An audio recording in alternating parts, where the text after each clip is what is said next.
Hey guys, I've had a couple conversations with some clients lately about this topic that I think might surprise you and my kind of take on it. But it kind of stems around why real estate investors are so afraid to be renters. And there are markets that you should be a renter in. It doesn't make sense to own a property. And of all the people that should know this, it's real estate investors, especially ones going for cash flow. You will know that the 95% of the properties you ever analyze, especially in the early days, are more expensive to own than they are to rent. So why is it that most real estate investors are kind of hung up on this idea about having to own the place that they call a primary residence?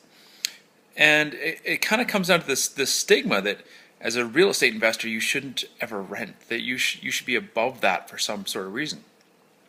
But I can tell you that there's certain markets, especially expensive markets, markets that people really want to move to in that high-end neighborhoods and high-end communities, like out here in Canmore, making cash flow numbers is nearly impossible. $700,000 is the average price of a home. But rent, you can rent that place for, a couple $1,000s a month. It doesn't make sense to own it.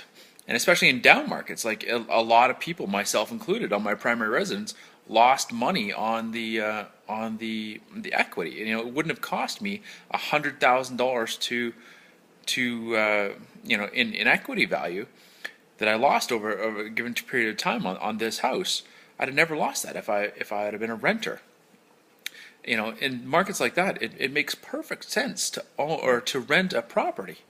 So why real estate investors get all hung up on this idea that they've got to own their own primary residence, I'll never know. Especially a lot of people get into real estate because they want to be free and they want to have that freedom to do the things, travel around and whatnot.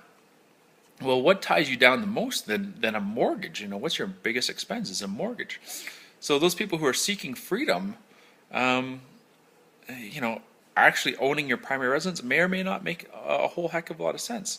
So I just want to challenge the idea that as real estate investors, do you really have to own your own home? You own, I was talking to this lady today, she owns, 25 doors. And her biggest expense is owning her own home still, was your pride or your ego or whatnot that's kind of getting in the way of that idea. Anyways, challenge that idea. As real estate investors, do you really have to own your own home? And I'll bet you the answer more times than not is actually no.